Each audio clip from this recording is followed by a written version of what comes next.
Hello, everyone. My name is Adam Ama, a level 200 radiography student of the University of Ghana. Welcome to our Facebook Live video where we are going to discuss our academic writing project work on the topic Guinea worm disease. Stay glued to your screens because this is going to be a nice encounter between you and us.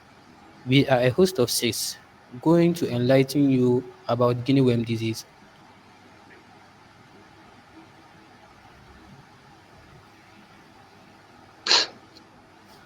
So this is our group presentation outline. We are going to talk about the overview of Guinea worm disease, the life cycle of Guinea worm, symptoms of Guinea worm infection, treatment, preventive measures, Carter and his mission, and then we'll wrap up with intriguing facts about Guinea worm disease.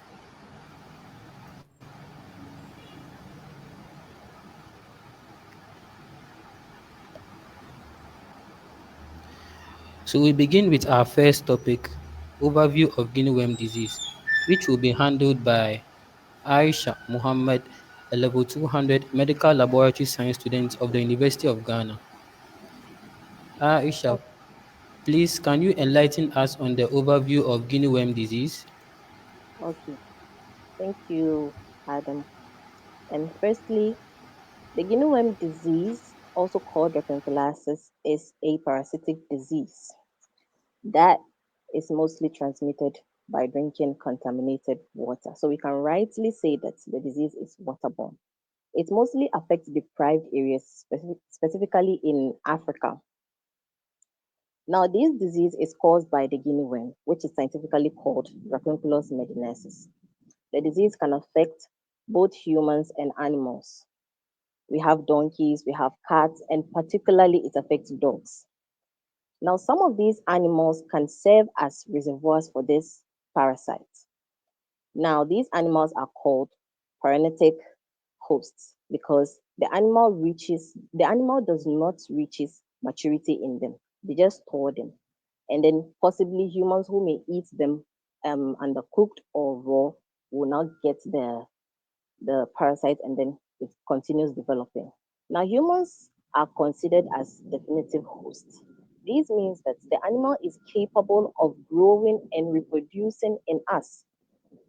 Now, in the other animal, the parasite cannot reach its infective stage, but in the humans, it is able to grow, reproduce, and then secrete its larvae through the human body. Now, the main intermediate host for this disease is the cyclops, which are basically water fleas and are also called copepods.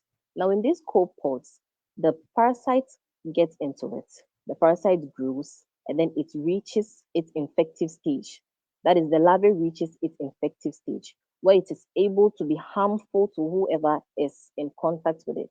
So from there, when we take the unsafe drinking water and then we have it ingested, both animals and then human beings, then we get infected with dracunculiasis. Thank you.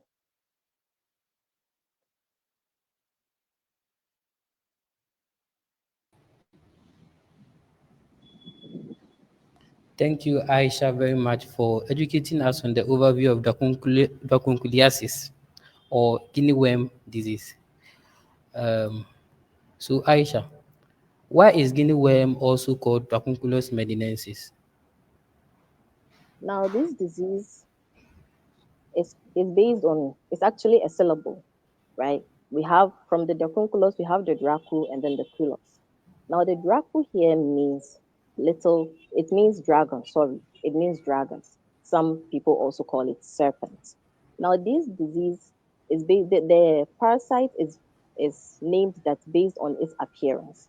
Now, people have this fiery, assumptions for dragons and serpents and all that. And then um, they decided to name it like that, coupled with the pain and then the fiery sensation you get when the worm is being pulled out of you. Now, the medinensis part of it, sorry, the culus part of it is, it means little. So we have little dragons from Dracunculus.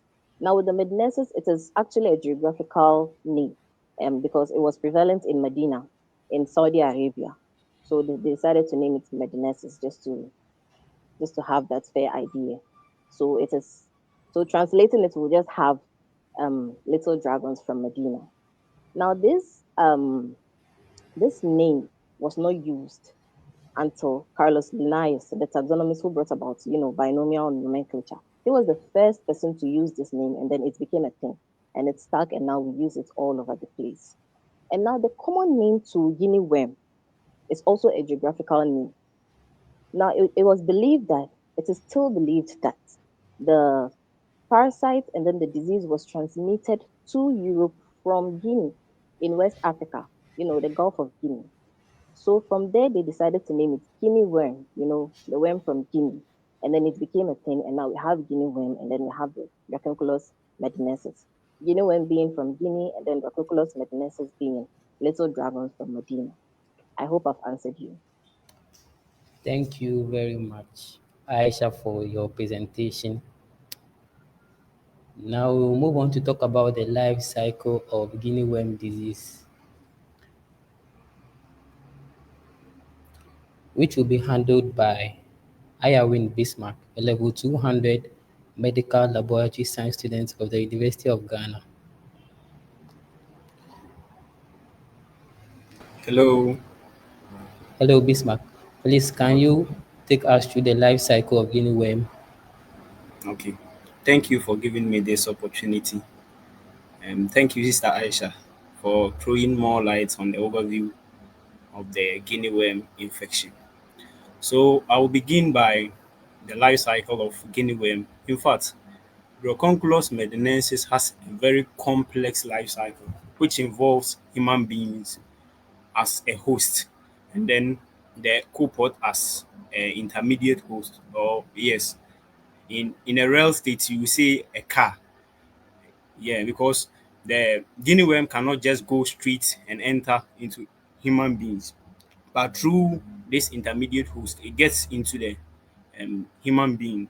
So we begin by step one from the slide. You can see that from slide one, an individual is being taken in unfiltered water which contains the copod. And also the copod also is also known as water fleas. When human being ingest this um, guinea worm larvae from unfiltered water, that's where it gets into the host. And then the second stage is once this guinea worm gets into the stomach, because of the acidity content of the stomach, and these copods are being um, distracted or they are being destroyed. And one important thing is only the copod is being destroyed, but with the guinea worm, it stays alive in the stomach. Now, when the copod is being destroyed, this guinea worm is released. Then he will start to move through the skin, the stomach, which is the L3. But with the L3, I will throw more light on it when I reach on the stage 6, because it poses some features that enable it to be able to penetrate the skin, and also the infected features that enable the L3 to be the infected larvae. So we will move to stage 3. With the stage 3, now when the stage 2 rather, once the ingested guinea worm is get into the stomach after it has been released, these larvae penetrate through the stomach, move through the intestines, get into the abdominal cavity. That's where it gets mature. That's where it matures. Now the male is really short in length, but with the female is longer, from maybe 60 centimeters to 100 centimeters. This means that the female is quite longer compared to um, the male. And one important thing is after the maturation, the male and then the female they meet. And after the meeting, as soon as they meeting, the male dies, leaving the female pregnant guinea worm. Now, this female pregnant guinea worm move through the tissues, and then normally they usually go to the lower limb, which means they move toward the leg. So with stage 3 from the diagram, we can see that now this female has developed in its strength, in its length. The length of it is being strengthened, is maybe longer. Now, this fertilized female worm migrates to the surface of the skin, usually targeted the lower limbs. This triggers an immune response. So it will cause some part of your leg to immerse with some fluid, because that time the guinea worm wants to release its larvae from the host. So it will form some blisters below the lower limb, usually the leg. And sometimes, in fact, it's very painful when this blisters starts to form there, because of that sensation pain. People might think that, oh, this is so painful, so I will do something to relieve this pain. So they will try to put their legs in maybe water so that the pain will be relieved. But doing so gives an opportunity for the worm to release its larvae into the fluid or into the water. And with the stage 4 begins to emerge from the skin. Now the worm begins to emerge from the skin. It releases its multiple larvae. Now here is the diagnosis stage, because the blister begins to open, meaning that part of your skin begins to open. So you will see the larvae, you will see the female pregnant women worm at that part. Now you can do possible diagnosis, because now you can see that, oh, the guinea worm is clear. You can see it with your naked eyes. So you can make any necessary or any diagnosis that you want to make, because now it's visible. And that allows you to make the crucial diagnosis of the guinea worm. Now, stage 5. In the water, the larvae, which is the L1, is being consumed by the copepods. Now, when they are being consumed, within a space of 2 weeks, now the larva undergoes two molts in a copepod and become L3. Now let's look something, one very important characteristic between the L1 and then the L3. So L1 poses they develop some protective cuticle, which means that after they undergoes that molting, from the L1 to the L2, they develop some cuticle, um, which makes them to be able to adapt to the environment they are going in, which is the human host. Because of that, they are able to withstand to immune response in our body. That's why the L1 doesn't possess, or they don't have that cuticle. That's why they can't cause any infection. But as soon as they undergo that molting, you see that they develop a certain characteristics that enable them to adapt to the environment they are going in, which is the human host. Now, another important thing is now their mobility, how they move. You see that when the guinea worm is being ingested in the copod, they don't have the ability to move, but in the host, they have the ability to move about. So their ability to move too is one of the characteristics. That's why the L3 is more infected than the L1. And another point is they develop a certain enzyme mechanism or enzyme machinery, which means that at that stage, their ability to penetrate through the skin, so they develop a certain mechanism that enable them to be able to penetrate through the skin compared to the L1. The L1 doesn't have that feature, meaning they don't have the ability to penetrate. That's why the L3 is the most infected larvae compared to the L1.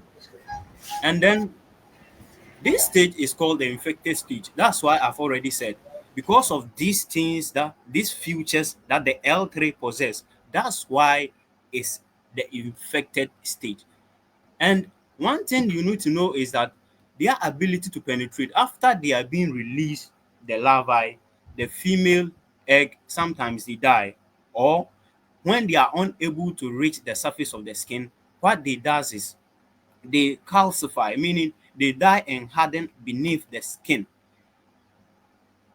So you see that they can't come out because they were unable to reach the surface of the skin. So now the cycle begins again, where the egg is being released into water. Then this cohort takes in the larvae, which is the L1. Then the process repeats itself again. So this is the end of the life cycle of the guinea worm life cycle. Thank you. Yes, ma'am. I wanted to ask a question, but I think you've answered. But I just to be sure whether I've heard you right. After the female has released her larvae, you said what happens to her then? So after it has released the egg, it dies. But sometimes it takes a week for it to expel out. So they die, and some of them, if they are unable to reach the surface of the skin very well, sometimes they get calcified, meaning they just die and harden beneath the skin. Please, do you get it? Yes, sir. Thank you. You're welcome. Thank you very much, Bismarck. Okay, so now, how would a person know they have a guinea worm infection? This moves us to the next topic, symptoms of guinea worm infection, which will be handled by Samuel Owusu, another level 200 medical laboratory science student of the University of Ghana. Samuel, please can you enlighten us on the symptoms of guinea worm infection?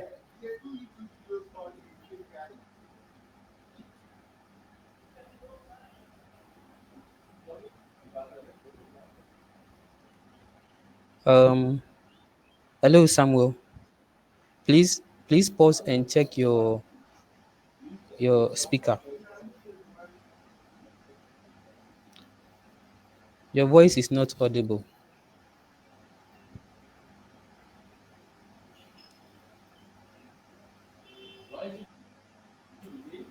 Your mic is on, but I don't know. Your voice is not audible.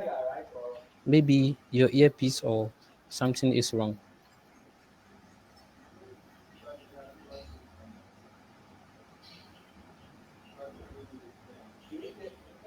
Your voice is still not audible. I can see you are talking.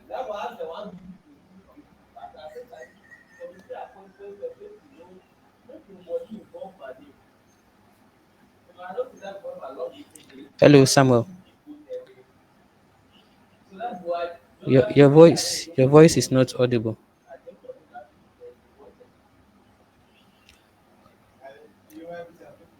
Okay, so I think Samuel is having um, a problem with his mic, so we'll have to move on to the next topic, which is preventive measures of guinea worm infection. So, how can we prevent this uneasy infection? The preventive measures will be handled by Prince Dankwa, another level 200 medical laboratory science student of the University of Ghana. So, Prince, please can you enlighten us on the preventive measures of guinea worm disease? Okay. Please, can you hear me? Yes, please, we can hear you. All right. Many thanks so much for the opportunity given to me to elaborate on the preventive measures of this particular infections. There is something I would like to bring on board. Guinea worm infection, it has no vaccine, and it makes it very complicated for it to be treated. But then in Africa, there is something that I've noticed that some of the infections or the diseases that we have in our communities, we treat some with very urgency. How we take some of them serious over the others. Just as the COVID-19 virus came, people know how deadly the disease is. So they were treating it very, very serious and very sensitive. Even if you are with a colleague and the person coughs, the moment he coughs, you'll be like, hey, why are you infected with the disease? So we were able to easily identify the virus, and it's made it very easy for the prevention, because if it happens like that, you are going to be isolated so that you won't go into the public to go and infect the other people, right? Just as I want us to treat um, this infection as such, because this one, we don't have a particular vaccine to deal or do away with it. The only way we can prevent this disease is just our regular activities that we do at home to keep our environment safe and all that, right? Okay, so today I'm going to take you through the preventive measures or the ways we can do away with the guinea worm infection. That is a way to a healthy living, right? Yeah, as I said earlier, an infection caused by the parasite Dracunculus medinensis, and it's treated through contaminated. No, sorry, it's transmitted through contaminated drinking water. This disease has no vaccine or specific treatment, making it prevention crucial. Yeah. So as I said earlier, it's our own activities that we do at home that will make us prevent these diseases or prevent us from getting infected with the disease, right? So the first thing I would like to talk about is my colleague Aisha mentioned that this virus or this web, they usually stay in contaminated waters and all that. So what are we going to do? We have to make sure that we are exposed or get access to provision or get access to clean and safe drinking waters. The worm larvae are found in a stagnant water sources like pond and unfiltered wells. So ensuring to have access to clean drinking water through boreholes, wells and pipes, water reduces this transmission. Sometimes when you travel to most of our rural areas, even some of them, they have access to pipes and all that, but looking at the environment, looking around where the pipe is, you see in the rural areas, the tiling and you know what I'm trying to say. It's not there. It's not found as much as in urban areas. So when you travel to most of the rural areas, you see that even where they have the pipes, the overflow of the pipes causes stagnant, the water being stacked at somewhere and all that. You see, make the place look so muddy, which is not very healthy, right? So we have to also deal away with that, even though we have good access to pipe or safe drinking water. But if you don't pay attention to that activities, it can also, I mean, the worm lives in the contaminated water. So if it happens like that, and unfortunately the worm gets in there, it's likely that you also is going to be infected with the disease. So where pipe water is unavailable, water should be boiled or treated with chemical disinfectants like chlorine. Yeah, the worm is not resistant to heat, right? So where there is no access to clean water or something, you can go and fetch your well or your river or something. When you bring it at your home, you make sure that you boil the water to, I mean, kill the worm before you drink it, right? You boil it and then you wait for it to cool down, you drain it, and then you can take it, right? That is much safer than you drinking the river just like that. If it happens, you are going to be exposed to the uncooked or the raw worm. All right. So moving forward, I would like to talk about, I even mentioned it in my previous slide, that filtration of the drinking water. Yes, you have to filter it after boiling. Make sure that you filter the boiled water, right? So that you can also deal away with the dead worm or something, whatever in the water. I hope you can hear me. Yes, please. Oh, Yes, please, please. can, We can can hear anybody you. hear me? All right, Yes, all please. right, all We right. can hear you. Okay, so moving on, I would like to talk about proper health education and awareness. This is very, very important to me. Do you know why? Because most people, um, they don't know the danger of the disease. They don't know the cause. They don't know how serious or the consequences of you being affected with the disease, right? So me and you here, fortunately for us, I think we've been educated more, so we have idea, or maybe you've heard of it somewhere and you made your research, so you know petty things. So when we go home or we meet a brother or a sister, we'll have to also, I mean, educate them or educate ourselves We have to educate ourselves about this disease, educating communities about the life cycle of the guinea worm and how it spreads helps people adopt preventive measures or behaviors. Because if I know that the worm lives in a stagnant water, I will not go and stand in the stagnant water. Or even if there is a river or something, my source of drinking water is the river. If I go and fetch it, I'll make sure that I'll boil it. But if I don't know that the worm stays in the stagnant water or something, how am I going to prevent this? So it's very important. And also encouraging people not to wade or bath in the stagnant water sources prevent contaminations. You visit most of the rural areas and then you realize that the river has turned into swimming pool. They will be swimming in the river and all that is very dangerous. It's very, very, very dangerous. So we have to educate all these people about that. The same, the river that is served as a source of drinking water, you go and then you found people bathing in it, using it as a swimming pool, which is not healthy. So we have to educate people on this issue as well. If we are able to educate our neighbors, our communities to be aware of this, I think they can help us to adopt these preventive behaviors. Okay, so moving on with the control of water fleas, as Aisha talked in her slides, she mentioned of um, controlling the water fleas by applying maybe larvicides such as abate. Abate is very common that we know if you've heard it before, but abate is very, very common. If you apply it in stagnant water or water bodies, it kills the cyclones before they can even spread guinea worm larvae.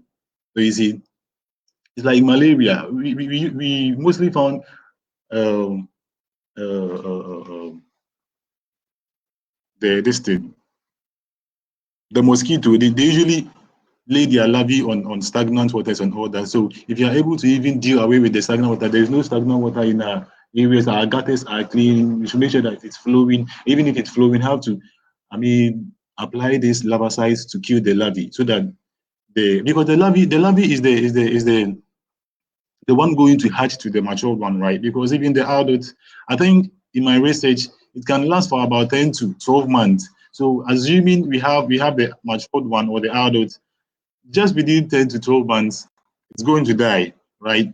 But going to die doesn't mean we are free from the disease. No, because its larvae is there. It's going to be hatched to become the new one, or to become the mature one to replace the mother. We have to be very focused with the larvae, right? So applying the abates will kill the larvae. This method is very particularly useful in areas where people rely on open water sources. Like I said, if you rely on open water sources, you fetch or you drink from rivers or boreholes, you have to apply them because most specifically wells, it is there, and then the worm can get access to it. You go and fetch it, and then you don't know what's inside.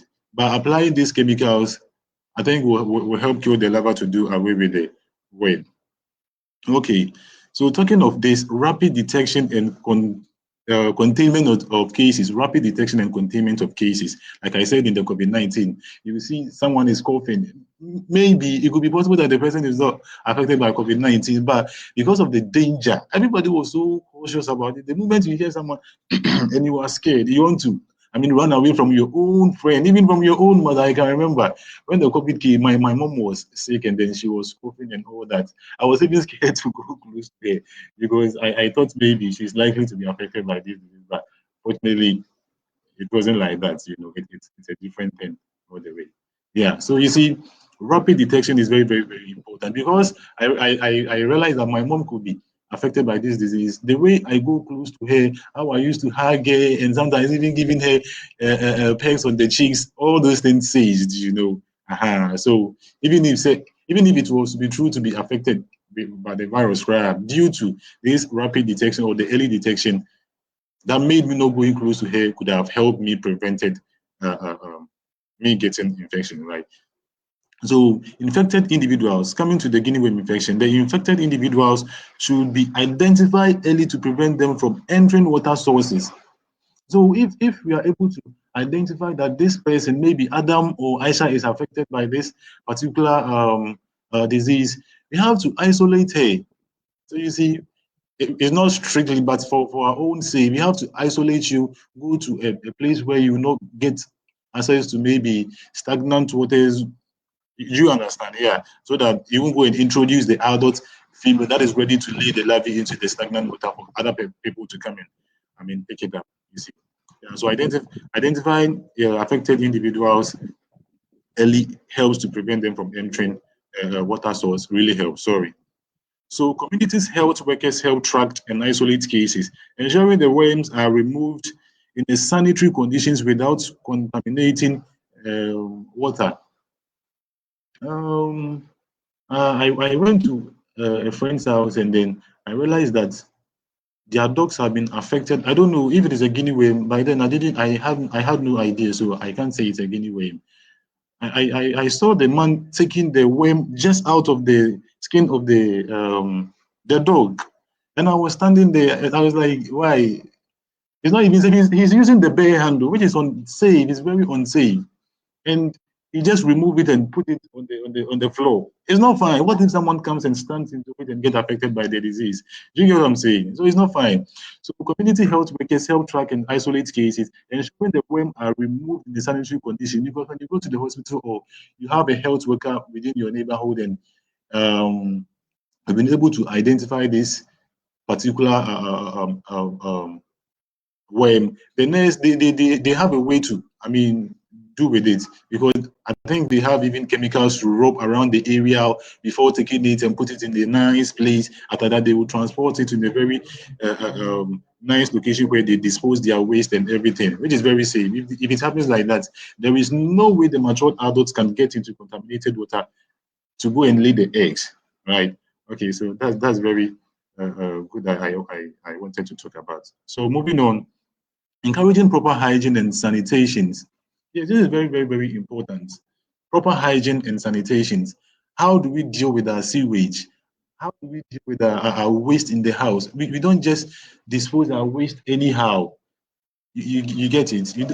And you see this particular infection is very predominant in Africa here, because when you go to the Europe, the American, I've not been there before, but then seeing it on televisions and social media, I will see that they have a proper way of disposing their waste and then dealing with their sewage. It's very nice. But here in Ghana and Africa, we don't do that. When you go to Agbogbloshie, someone who, do the waste, come and just disposes in the gutter, chow, and then the person goes defecating in public places and all that, which is unsafe. It's very, very, very, very unsafe. So promoting the use of latrines instead of open defecations helps prevent environmental contaminations.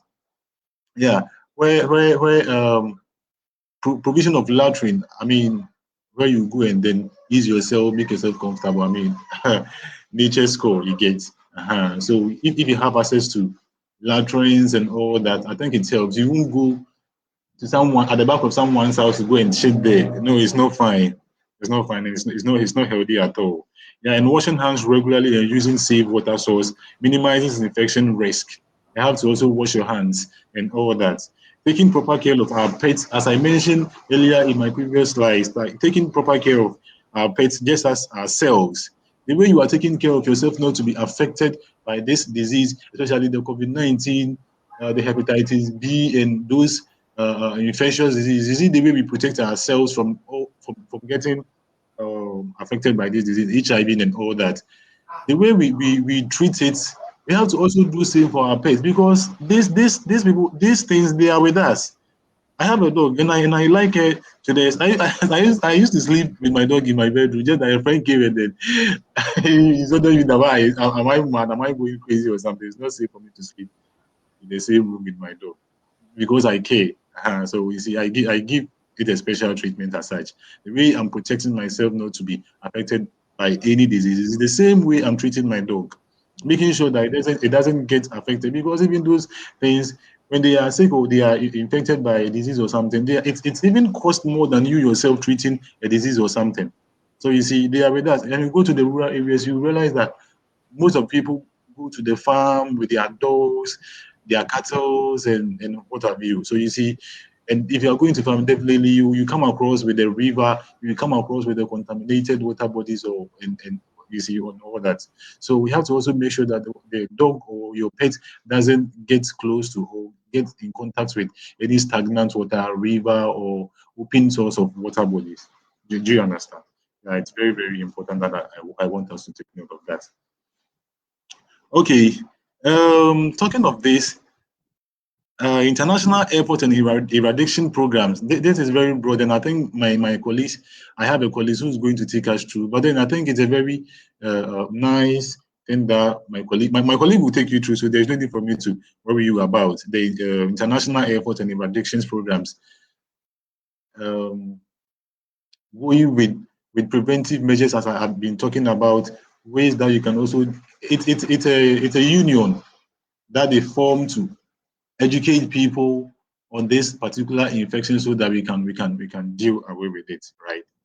Yeah. So I think if you are able to go through all these preventive measures that I've mentioned earlier, I think, yeah, we are on our way to a healthy living that I said earlier. So I hope that we will do it, right? We will do it. Thank you so much, guys, for giving me the opportunity. So I will leave for my other colleague to take us through the other measures.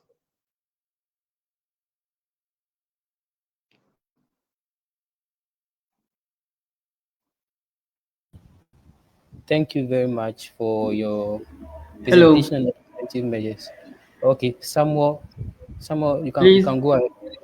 please, can you now hear me? Yes, please, we can hear you. Okay. Prince, please, I have a question for you. Okay, Please, go ahead. does boiling water before drinking prevent guinea worm? Oh yes, yes. As I mentioned earlier, the guinea worm is not resistant to heat. Neither the lava too is resistant to heat. They are not resistant to heat. So boiling water before drinking or using it helps kills the lava, even if it's the mature one. Definitely, it's not resistant to heat, so it's gonna die, right? It's gonna die. Okay. So boiling water really helps. It kills the larvae to prevent the spread and everything. Okay. I hope you are Thanks for clear. the answer. Yeah, I'm clear. Yeah. Okay, please, I would like to apologize. Like I had some issues with my speaker, so I'm now ready for my presentation. So Okay. please, thanks to everyone for giving me the chance to enlighten you about the symptoms of the guinea worm infection. Yeah, so as you all know, the bronchiolitis, yeah, is a very, very nasty infection. Yeah, that happens when a person drinks contaminated water with tiny parasites larvae. Yeah, so some of these symptoms, like they don't show up right away. Like let's say sometimes it takes up to a year for the real trouble to start. Yeah, so these are my symptoms I would like to enlighten you about. So first of all, I'll take you through fever and itching. Yeah, so before the worm comes out, the infected person may feel feverish. Yeah, and let's say the area where the worm is about to emerge, yeah, can really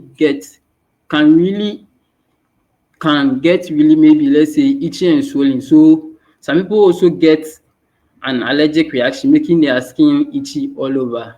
Yeah, so that's for this thing, the fever and the itching. So now I'm moving on to difficulties in walking. Okay, so let's move on. So since the this thing, let's say since the worm usually comes out of the feet or the legs, walking may be extremely painful, and the area swells up, and if multiple worms comes out at once, moving around can be nearly impossible. Yeah, so this makes walking very, very difficult for infected people. So infections at the wound sites can make things worse, leading it to, let's say, a long-term difficulties in walking. Yeah, so people who are infected with bronchiolitis, they encounter very, very difficulties in walking. Yeah, so that's another symptom for bronchiolitis, which is the guinea worm infection. So now I'll move on to the skin effect. Yeah, so a painful blister, it will maybe forms a painful blister forms, and when it bursts, the long when it when the blister bursts, the worm starts to come out, and this can take over days, or maybe sometimes even weeks. Yeah, so the the open wound can easily get infected, leading to swelling and even serious complications like sepsis. So even after the worm is gone, so even after the worm is gone, and let's say scars and dark patches may be left behind on the leg or the feet. So it's a this thing horrible disease. Yeah, I would like to bring my presentation to an end, and I also like to chip in this. So the bronchiolitis, which is the guinea worm infection, it's a very horrible disease. But the good news is that it's almost eradicated. So now, maybe the next person will let's say the next person, I will hand it over to the next person so that you also go through his presentations. Thank you. Okay, thank you very much, Samuel. I does anyone have a question for Samuel? Please, I have a question. Okay, Hello. Hello. So Sammy, Yeah. Brother Sam, yeah, so please, I want to ask: can the guinea worm be released when it is beneath the skin? please come again with the question. Yeah. I'm asking that: can the guinea worm be released when it's beneath the skin? Please, Yeah. Please. Uh, your question again. okay. Please, I said, can the guinea worm Can, be the, released? can it be seen or released rather? Okay, yeah, can it be Yeah. seen Seen. when it's Yeah. beneath the skin? Oh, okay, okay. We now Yeah. get your question. Yeah. The answer to the question is yes, because Okay. yeah, because as the worm moves, it can be seen as or felt beneath the skin as a raised or a cord-like structure. So the Okay. answer to your question is yes. So that means it can be seen. I hope you get me. Yes, yes, please. Okay, Okay. thanks for your question. Okay, you're welcome. Thank you very much, Samuel, for a nice presentation. Okay, so we will now move on to talk about treatment of guinea worm disease. This topic will be handled by Mohammed Abdul Razak, a level 200 medical laboratory science student of the University of Ghana. So, Abdul Razak, assuming a person has a guinea worm infection, can we treat it for them?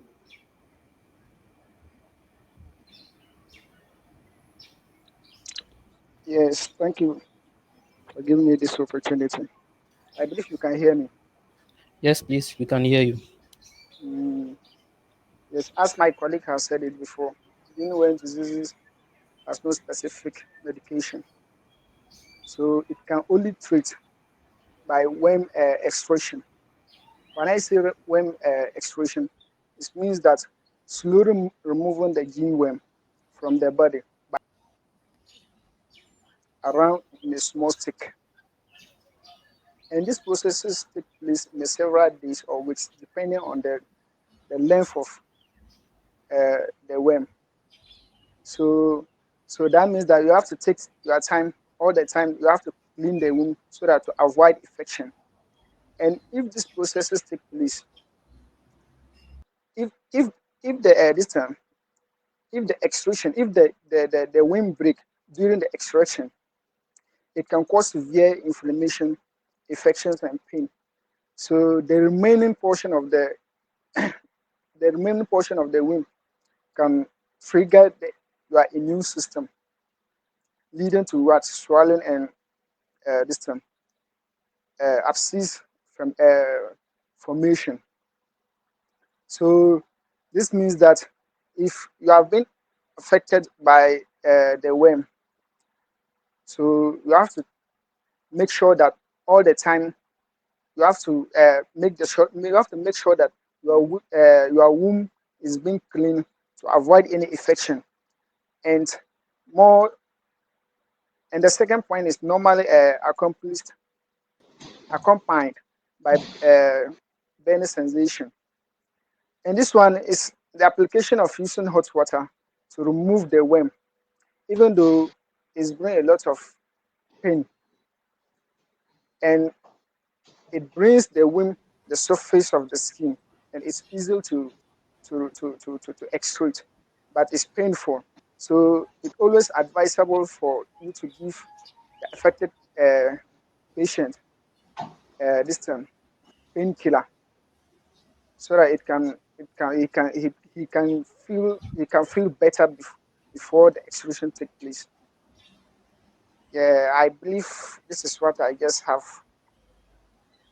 for you guys.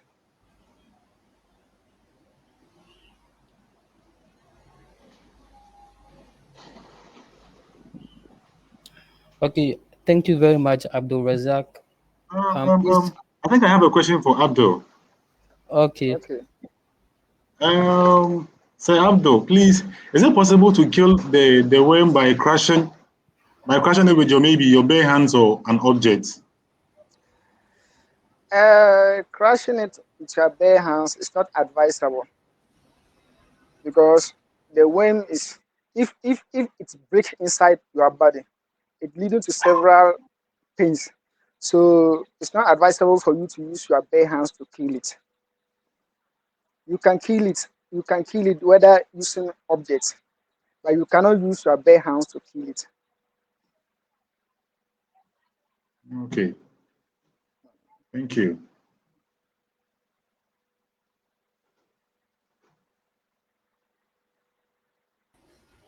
Thank you very much, Abdul Razak, for your presentation. So our next topic of discussion will be under Carter and his mission. Um, so Jimmy Carter and his wife Rosalind Carter founded the Carter Center in 1982, as has been stated in the slides. Um, the former US President Jimmy Carter and his wife Rosalind Carter founded the Carter Center. Jimmy Carter has been an advocate for Guinea worm eradication, using his influence to mobilize resources and political will. He has influenced leaders in affected countries to prioritize the disease in public health agendas. Um, Jimmy Carter has emphasized the importance of remaining vigilant until the last case of dracunculiasis, which is also called Guinea worm disease, is eliminated. Even in his later years, Jimmy Carter received updates on the status of Guinea worm disease, showing his ongoing interest. He expressed a strong hope that Guinea worm disease could be eliminated, demonstrating his passion for the cause. Overall, Carter's dedication to this issue has been a significant part of his post-presidential life, reflecting his commitment to humanitarian work and global health.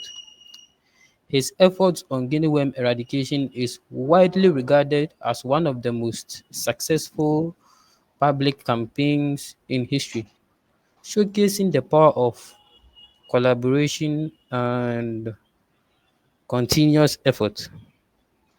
Okay. Do we know that ex-president Jimmy Carter died just recently? As stated in the slides, he passed away at age 100. Okay, so the former US President Jimmy Carter, the 39th President of the United States, the 76th Governor of Georgia, and recipient of the 2002 Nobel Peace Prize for his post-presidential work, died at his home in Plains, Georgia, on the 29th of December 2024, which is just last year. towards the end of last year, 29th of December. Um, a year before his demise, his wife, Rosalind Carter, had passed away on the 29th of November 2023, which is last 2 years. She died at age 96. So who is Rosalind Carter? She was a beloved former First Lady of the United States. Jimmy Carter was the longest lived US president in history, um, and the first to reach the age of 100. Yeah. He lived for 100 years and 89 days.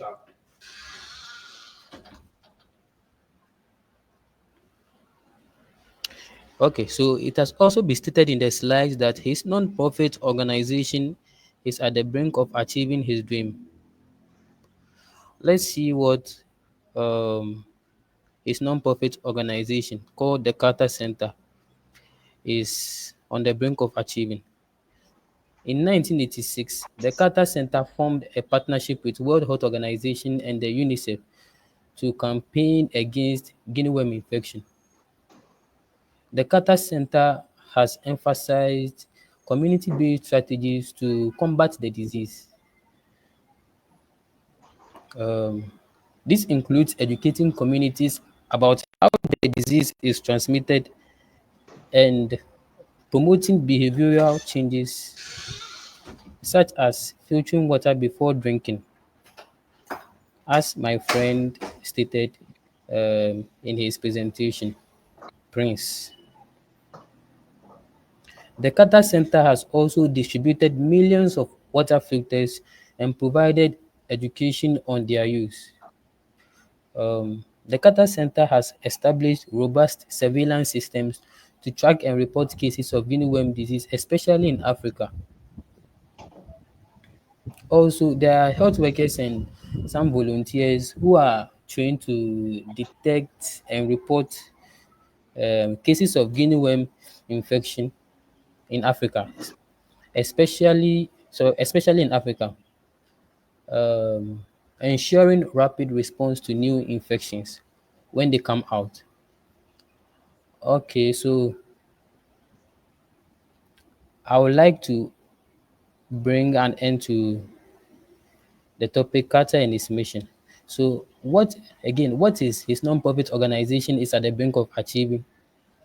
I would say this will be presented by my colleague Aisha in the next slide.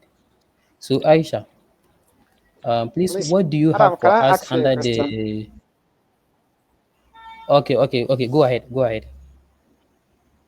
Please, why did Carter die at age 100? Um, the former U.S. president or the late former U.S. president um, died or passed away after spending, I think, nearly 2 years in hospice care. Yeah, his health had been declining, as per reports.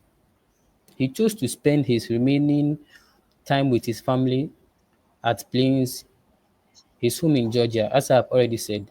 Um, but the exact cause of Jimmy Carter's death has not been officially confirmed. But sources say that he had a history of health issues, including a battle with melanoma, a type of skin cancer that had metastasized to his brain and liver. So I will say it had been um, sources had claimed that melanoma could have been the cause of his death. Okay, please, have I answered your question? Yes, please. Okay, so as I said earlier, the intriguing facts will be presented to us by Aisha Muhammad. Hello, Aisha. Yes. So Please. Okay. what you should know is that as Prince said earlier in his presentation that other diseases are treated with urgency, but not the guinea worm disease. Due to this, it has really been categorized. It is something that is officially known as a neglected tropical disease. And it is true. Not everyone really knows what this disease is about and then how it processes and then life goes on. But thanks to Carter and then his foundation, he has been able to bring to light what the disease is and even been able to help. Now let's look at some facts and figures I have here that's really, really, really are amazing. And that's it's all thanks to Carter. Right. Now, thanks to his work, we have this disease being the first parasitic disease and the second human disease being on its way to be eradicated without medicine, without vaccine. It's wonderful. It's very, very nice. And then so far since 2022 and 2023, we had just 13 and 14 cases respectively. In humans, it's really nice. And then as it's 2024, we have some 14 cases that have also been determined. Globally though, all the info I'm giving you is really globally, it's something globally. And just look at the numbers. Thanks to Carter, the number has really reduced. And that's a wonderful thing. But this number from December 2024 is quite provisional though. So there would have to be a confirmation to give the actual figures. Now, in our country, Ghana, the World Health Organization has declared us free of this disease. But how did they do that? Now, before a country is declared free of a disease, of this disease, there has to be some kind of regulations, some kind of checks to know. Now, for you to be declared free, you are given a period of 3 consecutive years with no disease reports. And then all these checks are put into place. Prince said earlier that there are volunteers and then people have been trained to check whether there are diseases, whether we have new diseases, whether there are no cases and all that. So we check all that and then we find the statistics and we push it forward to the organization. Now from there, there would be this one, a certification uh, committee to say that will come into the country to check, are there cases, is there a possibility that the disease um may be revived, and they make sure that all the regulatory practices are being upheld to enable the eradication of the disease. Now, when they are satisfied with everything you have, then they send info to the Commission for tuberculosis eradication at the World Health Organization, and then the World Health Organization will then declare you free. And in 2013, Ghana, our country, was declared and certified free of this disease. It's wonderful. It's a very nice news. But we should remember that for every one case reported, there are about 20 cases that haven't been reported. So it doesn't end here. We shouldn't neglect the disease. We should be able to continue with the practices. It is possible that it can come back again. So we should care for our water. We should be able to filter, boil, and then just practice our preventive measures so that we can be safe and be safe for food. That's all I have for you. Thank you. Thank you to Thank you very Aisha. much, Aisha. But Prince, when you were presenting, I think I had a question for you, but um, I had to allow the next presenter, which is Muhammad, to continue. But before we bring the video to an end, I would like to put this question to you. So, can you die as a result of guinea worm infection? Yeah, it's not, I won't say the infection though, because it is basically the worm coming out and all that pain. But you see, when the blisters are open and then the worm is coming out, it gives way for other infections.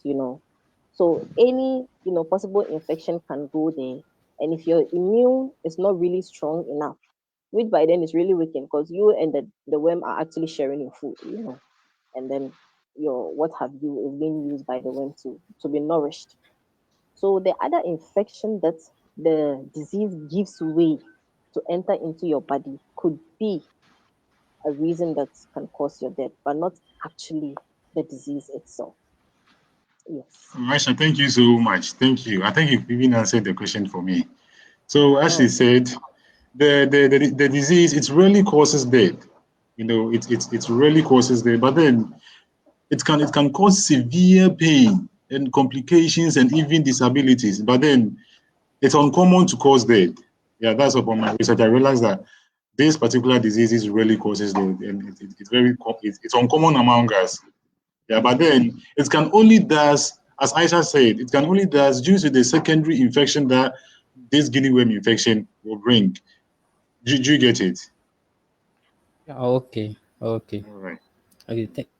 Thank you very much for your answer. Um, so we like to bring this video to an end, but before that, we have to reference where we got our information from before presenting it to the viewers. So these are our list of references. Please, we encourage you to go through so that if there is any further information you would like to find out, you can get them from these sources.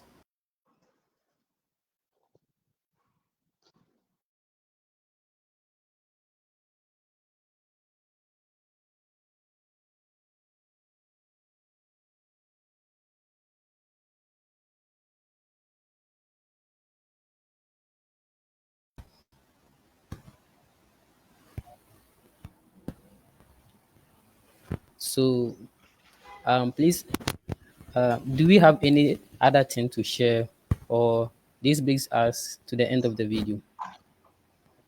well, about the human disease, I talked about the worm disease being the second human, disease to be eradicated without medicine. Well, the first one is actually smallpox, which was really eradicated in the year 1980.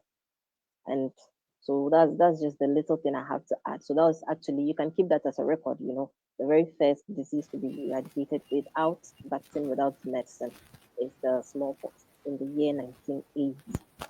Just a fun fact. Oh, okay. So the first disease to be eradicated Yes, sir. is smallpox. Yes, Oh, okay. So it means guinea worm is going to become the the second. second disease to be eradicated. Oh, okay. Thank you very much, Aisha. Uh, And I think in doing that we have to take the preventive measure very very very serious because that's all we can do to make that dream yeah, or that achievement happen. All right. So we have to take that you have uh, to be very our preventive measures very serious. yes. Oh, okay. Thank you very much, everyone. This brings us to the end of the video. Everyone, give me a high five. Thank you very much. Thank you very much. Thank you very much. Thank you.